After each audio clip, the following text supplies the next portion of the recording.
Welcome back. Mr. Onuoha Nnachi joins us. He's an energy economist. Thank you for coming on this morning. Thank you. Well, a lot of focus back now on the economy. Everyone is speaking up. Look, what do we do? Look at all the headlines. Nigeria's economy dwindling. Something needs to be done. Where do we start? Well, it depends on the dimensions you approach it. On my own side, I would like to approach it from the energy sectors and what we need to do. It is no doubt for us to understand the causes, what we are suffering and what is affecting us. You can imagine a country that is so dependent on oil as key source revenue, and your foreign earning has gone down about 70% downward in terms of your dollar earning. It has gone down by 70%. If you take a very simple statistics where the oil price was at above 130, you can see the 70% margin clearly defined. So that has its own effect, a very clear effect in it. But the truth of the matter is that you ask yourself, why is this price really going down and continuing to go down? And I've said it in various scenarios and situations that there are two key factors that really affect the oil price, and which in turn internally affect our economy that we are talking about. When you look at the oil price, the two factors I could say is, one is the shale evolutions, the evolution of the shale gas and the shale oil productions, and also the crisis across the Middle East and co. The shale production is not a news to us, it's not something new to us, but what has happened in the past 6 years to date has shown us where we are and what it should be. If you take a typical example, US and Canada, Canada depend more now on sand oil. Before the shale production started, the shale existence has been known to anybody in the industry. But the technology that will allow you to do the drilling was very high in terms of cost. So that cost has been driven down by United States technologists who have invested so much in it, research has done on that, so they can now produce. Now they started producing in the past 5-6 years. You imagine a country that used to produce about 5.2 million barrels from their regular oil, and today they are doing 9.8, getting to 10 million on a daily productions. And this, if you take it back when they were producing 5, it means they were importing the rest. And that importation was coming from where the Middle East, Africas, and co. Now they are producing, there's that surplus gap. They bridged that gap, so they're no longer importing from Nigeria, they're no longer importing from Saudi Arabia and that. So definitely, as Saudi has not dropped down the production, Nigeria has not dropped down the production, this surplus hit the market.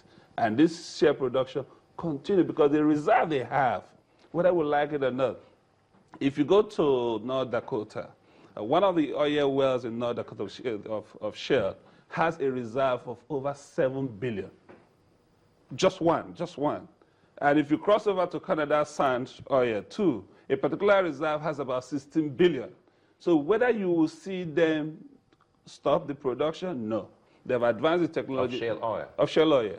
They've advanced the technology for that production. At today's market, shale production has gone below $30. So even if you're making a margin of $3 in it, you continue that production. So for people who say that, it's too expensive to produce shale oil and this will soon dwindle, they are living in cuckoo land, as it were. They may be talking it's too expensive in 5 years ago, 6 years ago, but every day. There are two factors that has actually limited our production before now. That was the cost of production and the environmental effects on the neighbor, on whichever area. Because the hue and cry about the environmental effects is getting louder. They say, look, this technology, this is fracking, something needs to be done because the economy, the environment, residents are seriously complaining. Okay, there's cost-benefit analysis whenever you do environmental analysis. There's cost-benefit that you put to it. If I decide, take example where your building is and the neighborhood, and I'm going to do a share production, which will take about 6 to 7 kilometer radius to cover that for me to be successful in that. And I calculate the values of the whole asset there and the values of the oil on there. You will tell me what to do. I can relocate the entire communities and continue my productions and pay for that cost. So when you do the comparative analysis, then you know that. But the other part that you really have to take note about is the crisis going on in Syria, in Iraq. Today, as of 3 days ago, we have a total of 3.8 million black oil, illegal oil, coming into the market. So whenever the price drops by $10 or $2, they drop their price. You drop again, they drop their price. You drop again, they drop their price. So the sales continue. And one of the measures you can think about solving this is how can, because these people that produces this oil, the illegal oil from ISIS and co, somebody buys this oil from them. Let's face the facts.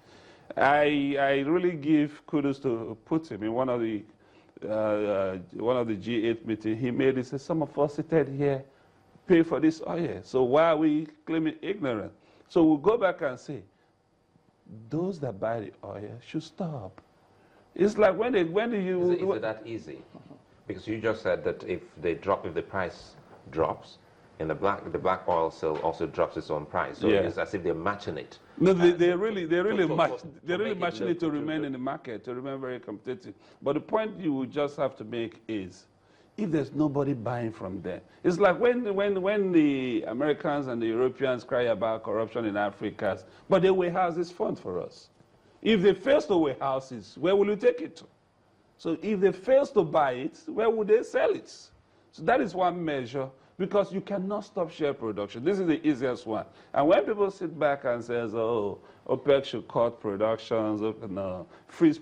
When you freeze, let me give you the simple analysis about freezing. When you freeze, they will meet in March. Luckily, I definitely will be around there and then see what their decisions will look like. When you freeze, you are withholding a glut. And when you release that freeze, you have a higher shock in the market. So that will be very difficult to deal with. Mm-hmm. What about cotton production? I mean, freeze is one thing, cotton production. Okay, cotton production, I believe in cotton productions to really deal with the price, and that will in turn affect the Nigerian economy. But if we must cut production, it's not OPEC alone. OPEC, non-OPEC, OECD, everybody should sit on one table. And that is what is going to happen in March. Russia has come on, but let's talk about it. Non-members of OPEC has accepted these principles that if we must cut, we all must cut. And the percentage of cut must be defined in accordance to the illegal ones in the market. Because that's the easiest one you can stop. You cannot stop the man that is producing rightly from his own country, from his own technology, from his own resources. But the cut should be targeted on this one. Some people will say that argument, because we've seen the argument over, and I think that's the argument that the Minister of State for Petroleum is pushing, the fact that they should cut production and hopefully the prices will go up. But people who buy the crude oil will say, in whose interest is it if the prices go up? Should we really be angling that the prices will go up? Don't you think that there will be an opposition to that? Okay, now you look at it from the principle of demand and supply. When we had the high price of crude was as a result of having higher demand against lesser supply.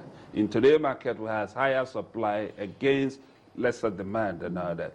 So the balance you can create is the ability to create that higher demand. And there are various options of creating the higher demand. The entire world and all the monetary bodies should come together and think about it. One of the key options is to create a higher demand is to increase the energy consumption of the globe, the world. And how can you increase the energy consumption of the world? The developed nations should be pushed to development. If you push Nigerian energy consumption to a higher point, it will affect the world. I'll give you an example. In 5 years or 6 years ago, China did a very high investment in their infrastructure, and that pushed the energy consumption. And that, in turn, affected the price all over. So Africa stands a chance of benefiting from that development in terms of increasing energy demand. Now turns to what are we doing about all of this? Because this forecast has been there. I mean, countries, they look at what's going to likely happen in the future, they take measures to benefit themselves. And now the thing is dwindling, we ask ourselves, look, what have we been doing all this while? Well, we've had government to government come up with various policies, and they roll it over from time to time. And the situation today is redefining the global alliance, and that is a new evolution of the world. We just have to accept it. Relationships are redefined, and it depends on how your country typically align that relationship. I'll give you a typical example. The crisis between going on in Yemen, with Saudi on one side and Iran on one side. If this crisis has happened when U.S. was dependent on Saudi Arabia, they will never allow this to go to this point. You will see intervention, but today Global Alliance is shifting. The oil no longer move from the Middle East to North Americas and South and back to Europe and co. Now, oil is now moving from North America and down. Now, coming back to our own countries, what new alliance are we building? And that new alliance should be very key to us. People will understand it, and it has been said by various people. Nigeria is not an oil nation, but a gas nation. What have we done on our gas? That's a big question. What have we done on our gas? You see experts make recitation of our reserve, and it says 187 trillion cubic feet. Yeah. This number has been touted for how many years? So it means we're not increasing it. And for us to also understand that this reserve that we tout all the time has been as a result of accidental gas. Gas that was discovered when you're busy drilling your oil, because knowing that the three components during productions is gas, water, and oil, and crude. So gas will always come out. When you pass it through a separator, the water goes down based on density separations, and the gas goes out on its own. It's either you trap the gas or you flare the gas, and that is another story of its own. What have we done in terms of what we are more of is also a concern.